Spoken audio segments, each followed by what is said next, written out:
না, যারা ভেজাল যারা নকল তারা কিন্তু চলে গেছে। পুষ্পা ছবি দেখছেন না? পুষ্পা ছবি যে যারা নকল তাদের কি হবে? এইটা হবে।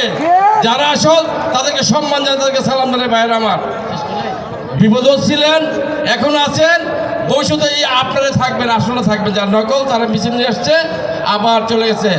ধন্যবাদ জানাই মহিলা দলকে, তারা একটু নড়াচড়া করে নাই, এসে বসেছে, আর উঠে ওঠে নাই। মহিলা দলকে ধন্যবাদ, সালাম।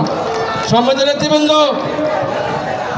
বাংলাদেশ একটি পরিবার আছে, ওইটা তো সৎ পরিবার। পরিবার নাম বলতে পারেন কি? জিয়া পরিবার। বিএনপি প্রতিষ্ঠাতা শহীদ রাষ্ট্রপতি জিয়াউর রহমান ছিলেন তো সৎ, দেশটিতে বেগম খালেদা জিয়া ছিলেন তো সৎ, আমাদের প্রিয় নেতা দেশনায়ক জনাব তারেক রহমান কিন্তু সৎ মানুষ। এফবিআই তদন্ত করে ওনার অসৎতা ধরতে পারে নাই। এফবিআই আসছিল, শোনেন নাই? দুর্নীতি ধরবে, কিন্তু ভাইয়েরা পারেন নাই। আমরা সৎ লোকে দল করি, তাই আমাদেরকে সৎ থাকতে হবে। কোনো অন্যায় অবিচার অত্যাচার আমরা করব না। আমার প্রিয় নেতা জনাব তারেক রহমান বলছেন, জনগণের সাথে থাকুন, জনগণকে পাশে রাখুন এবং জনগণের মন জয় করার চেষ্টা করুন।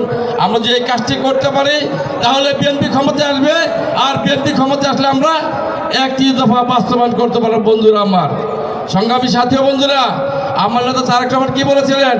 মিছিলের শেষ ছেলেটিও তার রাজনৈতিক পরিচয় পাবে। কোন মিছিল? আজকের মিছিল না, 5ই আগস্টের আগে যে মিছিল ছিল তাদেরকে অবশ্যই আমরা মূল্যায়ন করব, অবশ্যই আমরা মূল্যায়ন করব। তাদেরকে মূল্যায়ন করে বাদ বাকি যারা